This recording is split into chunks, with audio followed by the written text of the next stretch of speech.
आप सभी को राधे राधे, जय श्री कृष्णा। दोस्तों, आज की यह लीला कथा अत्यंत ही आश्चर्य करने वाली है, जिसे सुनकर आप भी काफी आश्चर्यचकित हो जाओगे। लेकिन साथ ही साथ लड्डू गोपाल के प्रति आपके मन में भी प्रेम और अधिक बढ़ जाएगा।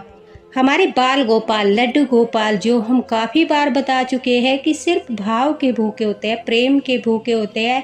वह जाति नहीं देखते, वह धर्म नहीं देखते।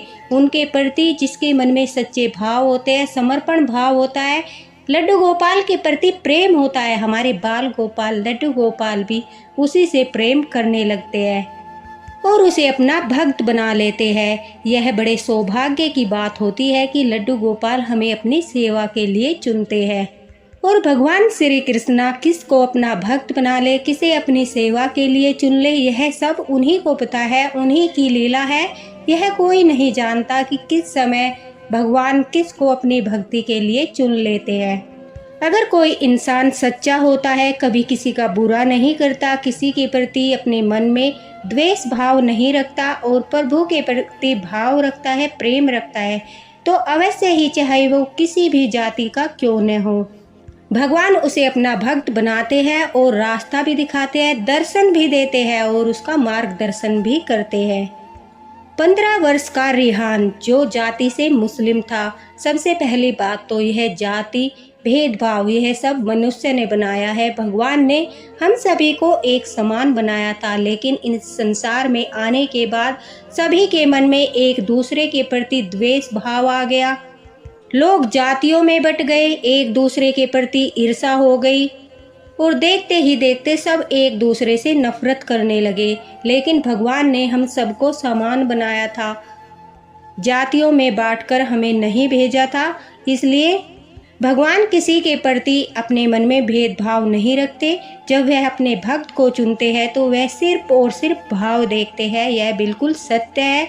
सुनने में अगर कड़वा लगे तो उसके लिए माफ़ी चाहूँगी, लेकिन भगवान जो है, हमारे कृष्णा जी जो है, वो सिर्फ और सिर्फ भक्ति और भाव देखते हैं, अपने भक्त का समर्पण भाव देखते हैं। वह जातियों में भेदभाव नहीं करते कि यह किसी दूसरी जाति का है, दूसरे धर्म का है, मेरा नाम ले रहा है तो मैं इसे अपना भक्त नहीं बनाऊंगा, ऐसा बिल्कुल नहीं है। हमारे बिहारी जी, हमारे ठाकुर जी सभी को प्रेम भाव से अपने भक्त के रूप में अपनाते हैं। 15 वर्ष का रिहान जो लड्डू गोपाल का भक्त बना, अब उसकी यह लीला कथा सुनकर आपको भी विश्वास हो जाएगा कि हमारे लड्डू गोपाल कितने प्रिय है। रिहान एक दिन अपने माता पिता के साथ जो है मार्केट जा रहा था। वहाँ पर उसने लड्डू गोपाल को देखा, बाल गोपाल को देखा। बाल गोपाल को देखते ही उसके मन में लड्डू गोपाल के साथ बात करने की प्रेरणा हुई। उसे लगा मानो बाल गोपाल लड्डू गोपाल उसकी तरफ मुस्कुरा रहे हैं। हमारे लाला की छवि इतनी प्यारी है, हमारे लड्डू गोपाल इतने प्यारे हैं कि कोई भी उन्हें एक बार देख ले तो उनकी तरफ मोहित हो जाता है। इसी तरह यह मुस्लिम बच्चा भी जब इसने शॉप पर लड्डू गोपाल को देखा तो इसके मन में भाव जागृत हुआ। इसे लगा मानो बाल गोपाल उसकी तरफ मुस्कुरा रहे हैं। उसने अपने माता पिता से लड्डू गोपाल को लेने के लिए जिद करना शुरू किया, लेकिन दूसरी जाति और धर्म के होने के बाद उसके माता पिता ने उसकी यह इच्छा नहीं मानी और उसे बताया कि यह हिंदू धर्म से संबंधित देवी देवता है, हमारे घर में इनकी पूजा नहीं होती। लेकिन उस बच्चे की तो नजरें लड्डू गोपाल से मिल चुकी थी। उसके दिल में तो बाल गोपाल बस उठ चुके थे। वह काफ़ी उदास होता है और अपने घर आकर बार बार लड्डू गोपाल को जो है याद करता है। रिहान की आयु मात्र 15 वर्ष थी और वह लड्डू गोपाल लाने की जिद कर रहा था। उसके माता पिता बार बार उसे समझा रहे थे कि हमारे धर्म में इस तरह देवी देवताओं की पूजा करना अच्छा नहीं होता, यह एक अपराध होता है। लेकिन रिहान का झुकाव जो था वो हिंदू धर्म की ओर था। वह हिंदू धर्म को अच्छा मानता था और काफ़ी हिंदू धर्म के बारे में ही बातें करता था। रिहान ने बताया कि उसके माता पिता अक्सर उसे डांटते थे, लेकिन उसे सनातन धर्म ही पसंद था। अब लड्डू गोपाल उसके सौपन में भी आने लगे। उसे बार बार यही अनुभूति होती थी मानो वह जो शॉप पर उसने लड्डू गोपाल को देखा था, विग्रह को देखा था, जो देखते ही लग रहे थे कि रिहान की तरफ मुस्कुरा रहे हैं। उसको लग रहा था वही लड्डू गोपाल उसके घर आते हैं और उसे आवाज लगाते हैं, और आवाज लगाते समय वह रिहान को मित्र कहकर संबोधित करते हैं। रिहान कहता है कि मैं उस सौपन को कभी नहीं भूल सकता जब ठाकुर जी मेरे सौपन में आए और उन्होंने मुझे मित्र कहकर पुकारा। मैं सौपन में काफी रो रहा था। लड्डू गोपाल को अपने गले से लगाकर बार बार रो रहा था कि मम्मी पापा तुम्हें घर नहीं लाने देते, मैं तुम्हारे साथ रहना चाहता हूँ, मैं तुम्हें अपने घर लाना चाहता हूँ। तभी भगवान श्री कृष्णा जी लड्डू गोपाल जो है वो अपने रूप में आए, एक बच्चे के रूप में आए और रिहान से बोले, मित्र मैं सदैव तुम्हारे साथ हूँ, तुम चिंता क्यों करते हो, मैं तुम्हारे पास ही हूँ। जब रिहान ने यह सौपन देखा, लड्डू गोपाल के दर्शन किए, तो वह उनके रूप को देखकर और भी ज्यादा मोहित हो गया, लड्डू गोपाल की तरफ आकर्षित हो गया। उसे लगने लगा कि बाल गोपाल कोई मूर्ति नहीं बल्कि उसके मित्र है, जो उससे बातें भी करेंगे, उसके मन के भाव को भी समझेंगे और सदा उसके साथ रहेंगे। अब रिहान कहता है कि मैंने धीरे धीरे पैसे जोड़ना शुरू कर दिया, क्योंकि मुझे ठाकुर जी की नौछावर का पता था कि कितनी नौछावर देनी है। अब जब भी मुझे कोई पैसे देकर जाता, कोई रिश्तेदार हो या फिर मेरे माता पिता हो, जो भी मुझे पैसे देता था, मैं उन पैसों को इकट्ठा करता था और मैंने मन में ठान लिया था कि मैं लड्डू गोपाल को लेकर आऊँगा और उन्हें अपना मित्र बनाकर अपने साथ सदैव रखूँगा। लेकिन उसके मन में कहीं न कहीं यह भी डर था, अगर उसके घर में पता चल गया, उसके आस पड़ोस में पता चल गया, उसके धर्म के लोगों को पता चल गया तो उसके साथ कैसा व्यवहार होगा। लेकिन उसने कदापि चिंता नहीं की। वह कहता है कि मैंने सोचा कि जब ठाकुर जी मेरे साथ रहेंगे, जब लड्डू गोपाल मेरे साथ रहेंगे, मेरा मित्र मेरे साथ रहेगा, तो मेरा कोई बाल भी बाका नहीं कर पाएगा। अब रिहान कहता है कि मैंने YouTube पर सब जगह लड्डू गोपाल की वीडियो देखना शुरू किया, उनके द्वारा की गई लीलाएं सुनना शुरू किया। मैंने पूरी कृष्ण लीला को सुना। इस तरह से मेरे मन में लड्डू गोपाल के प्रति, ठाकुर जी के प्रति श्रद्धा और विश्वास और भी अधिक बढ़ने लगा। मेरे मन में उन्हें घर लाने की उत्सुकता होने लगी। मैंने यह नहीं सोचा कि क्या ठाकुर जी मेरे घर आना चाहते हैं, बस मेरे मन में भाव हुआ कि मैं तो लड्डू गोपाल को अपने पास ही रखूंगा, अपना मित्र बनाकर, अपना सखा बनाकर। कुछ समय के बाद रिहान कहता है कि मेरे पास इतना धन एकत्रित हो गया कि मैं लड्डू गोपाल की नौछावर दे सकूं। मैंने दुकान पर जाकर लड्डू गोपाल की नौछावर दी और वहां से लड्डू गोपाल को खरीद लिया। लड्डू गोपाल को मैं लाकर अपने घर में छुपाकर अपने रूम में रखने लगा और लड्डू गोपाल को अपने घर लाते ही मेरे जीवन में इस तरह से बदलाव हुआ। रिहान कहता है कि मैंने जीवन में भी यह अनुभूति नहीं की थी, इस प्रकार से नहीं सोचा था कि मेरे जीवन में इस तरह से बदलाव हो जाएगा।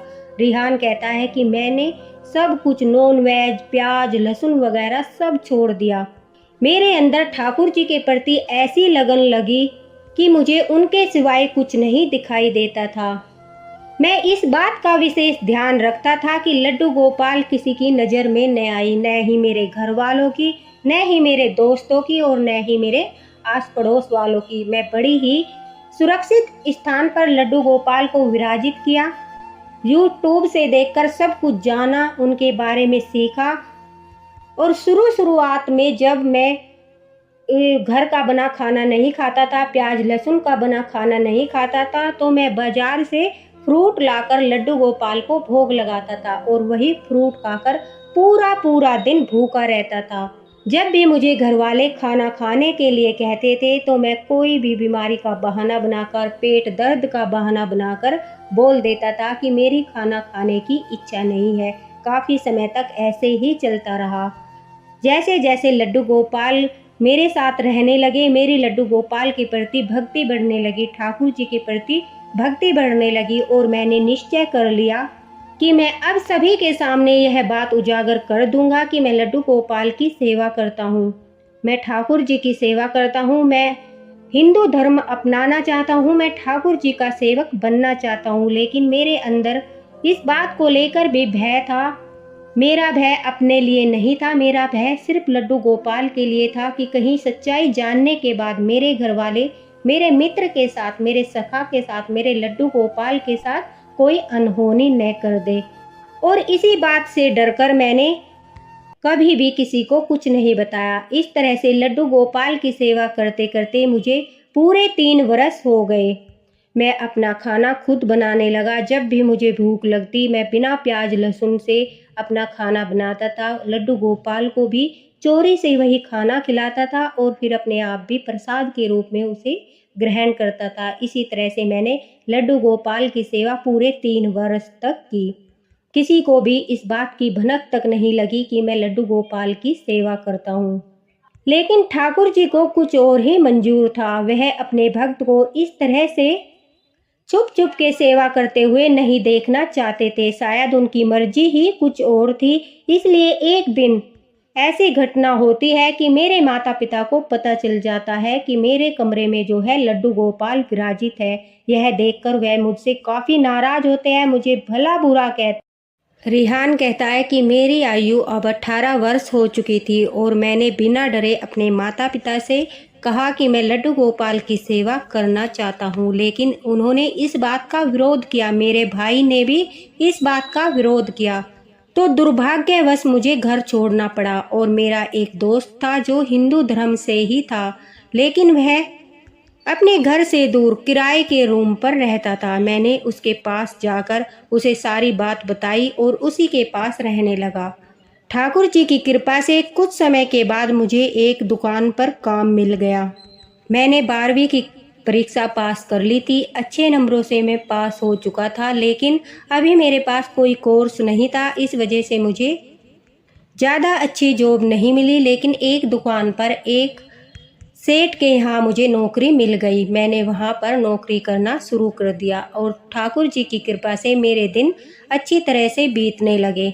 अब मुझे किसी प्रकार का कोई भय नहीं था, क्योंकि मेरे और मेरे लड्डू गोपाल के बीच, मेरे ठाकुर जी के बीच अब कोई नहीं था जो मुझे उनकी सेवा करने के लिए रोकता।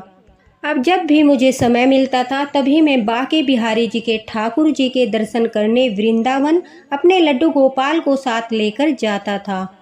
और एक बार वृंदावन जाने के बाद मेरा वहाँ से आने का मन नहीं करता था। मुझे ऐसा लगता था कि मैं यहीं पर रहकर हमेशा हमेशा के लिए ठाकुर जी की सेवा करना शुरू कर दूं। और मेरे मन की इच्छा जो है ठाकुर जी समझ गए। रिहान ने पहले अपना धर्म परिवर्तन किया और फिर अपना नाम बदलकर ठाकुर जी के नाम पर गोपी रख लिया। अब रिहान को सब गोपी के नाम से जानने लगे। लड्डू गोपाल की कृपा गोपी पर काफ़ी होने लगी और वृंदावन में ही गोपी को ठाकुर जी की कृपा से एक मंदिर में, ठाकुर जी के मंदिर में, वहाँ पर काफ़ी बड़े बड़े मंदिर है, काफ़ी अच्छे अच्छे मंदिर है। एक नहीं, दो नहीं, ठाकुर जी के बहुत सारे अनंत मंदिर है। वहाँ पर जो है गोपी को साफ सफाई करने का कार्य मिला और वह इस कार्य से बड़ा ही प्रसन्न था, क्योंकि अब उसे ठाकुर जी ने अपनी नगरी में ही बुला लिया था। अब देखिए, गोपी कहता है कि मेरी किस्मत देखी, मैं मुस्लिम घर में पैदा हुआ, मेरी मुलाकात लड्डू गोपाल से हुई। लड्डू गोपाल ने मुझे अपने मित्र रूप में चुना। मैंने लड्डू गोपाल को घर में स्थापित किया। फिर मैंने अपने लड्डू गोपाल की 3 वर्षों तक सेवा की। मेरी सेवा से प्रसन्न होकर बाल गोपाल लड्डू गोपाल ने अपने और मेरे बीच जो संबंध था उसे सब लोगों के बीच उजागर कर दिया, जबकि मैं छुप छुप कर उनकी सेवा कर रहा था। फिर लड्डू गोपाल को लेकर मेरे मित्र के यहाँ मेरा रहना, नौकरी करना, वृंदावन आना, वृंदावन में मुझे सेवा का कार्य मिलना और धर्म परिवर्तन करके हिंदू धर्म को अपनाना, मेरा तो पूरा जीवन ही बाल गोपाल लड्डू गोपाल ने बदल दिया। कहते हैं एक अच्छा मित्र ही जो है जीवन को सुधार सकता है और एक अच्छा मित्र ही जीवन का मार्गदर्शन कर सकता है। तो गोपी कहता है कि लड्डू गोपाल ही मेरे सच्चे मित्र है, सच्चे सखा है। उन्होंने मुझे जीवन का रहस्य समझाया। उनके प्रति मेरे मन में भक्ति का जागृत होना उन्हीं की एक लीला थी। शायद मेरा लड्डू गोपाल से, ठाकुर जी से जन्म जन्म का रिश्ता है, तभी तो उन्होंने मुझे अपनी सेवा के लिए चुना। तभी तो उन्होंने मुझे इतनी सारी दुनिया की भीड़ में भी ढूंढ लिया।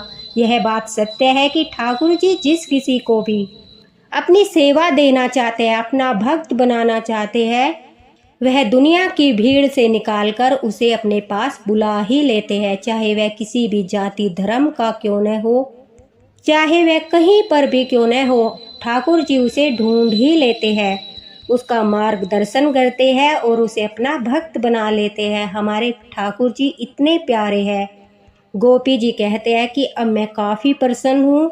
लड्डू गोपाल की ठाकुर जी की सेवा करते करते मैं पूरा जीवन ऐसे ही बिताना चाहता हूँ और यह मेरा सौभाग्य है कि लड्डू गोपाल ने मुझे अपनी भक्ति के लिए चुना। ऐसा नहीं है कि गोपी के माता पिता ने उन्हें बिल्कुल त्याग दिया है। गोपी बताता है कि कभी कभी उनके माता पिता भी उनसे मिलने आते हैं, उनसे मिलते हैं, बातें करते हैं, उसे वापस चलने को भी कहते हैं, लेकिन गोपी ने साफ इनकार कर दिया कि वह ठाकुर जी को छोड़कर अब जीवन भर कहीं नहीं जाएगा। ऐसा है हमारा वृंदावन धाम, जहाँ पर एक बार कोई व्यक्ति चला जाए तो वापस आने का मन ही नहीं करता। और फिर गोपी को तो इतनी बड़ी भीड़ में, इतने बड़े संसार में ठाकुर जी ने स्वयं चुना है, भले वह ठाकुर जी को छोड़कर कैसे आ सकता है। कितना बड़ा सौभाग्य है। अब इस बात से तो यह स्पष्ट हो गया कि हमारे ठाकुर जी सिर्फ भाव और प्रेम देखते हैं, अपने भक्त का समर्पण भाव देखते हैं, उसकी भक्ति देखते हैं। अगर भक्त कठिनाइयों में रहकर भी सेवा करता है, अपने सारे नियम निभाता है और ठाकुर जी के प्रति अपने मन में प्रेम रखता है, तो हमारे ठाकुर जी भी उसका जीवन भर के लिए हाथ पकड़ लेते हैं। ऐसे है हमारे बाल गोपाल लड्डू गोपाल।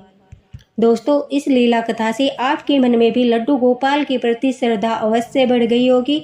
आपका विश्वास भी बढ़ गया होगा कि ठाकुर जी अपने भक्त को स्वयं चुनते हैं। हम कितना भी चाहे कि हम लड्डू गोपाल की सेवा करेंगे, लेकिन जब तक उनकी आज्ञा नहीं होगी तब तक हम सेवा नहीं कर सकते। और जब उनकी आज्ञा होगी, वह हमें अपने भक्त के रूप में चुनेंगे, तो हमें भीड़ में से निकालकर अनुभूति कराएंगे, हमें आदेश देंगे कि मैं तुम्हें अपनी सेवा देना चाहता हूँ, और उसे आप अपना सौभाग्य मानिए कि ठाकुर जी ने आपको अपनी भक्ति के लिए चुना है। इससे बड़ा सौभाग्य इस पृथ्वी पर कोई नहीं है। यह मोक्ष का मार्ग है, जिस पर हम गृहस्थ जीवन में रहकर प्रभु की भक्ति करके, ठाकुर जी की सेवा करके, उनके बाल रूप की सेवा करके वैकुंठ लोक को प्राप्त कर सकते हैं, अपने सारे पापों को नष्ट कर सकते हैं। इसी के साथ राधे राधे, हरे कृष्णा। अगर आपको यह प्यारी सी लीला कथा पसंद आई हो, लड्डू गोपाल के प्रति आपके मन में श्रद्धा भाव प्रेम बढ़ा हो, तो राधे राधे अवश्य लिखना और वीडियो को ज़्यादा से ज़्यादा शेयर करना, ताकि सभी लड्डू गोपाल भक्तों का विश्वास और भी अटूट हो जाए। हरे कृष्णा। बाके बिहारी लाल की जय।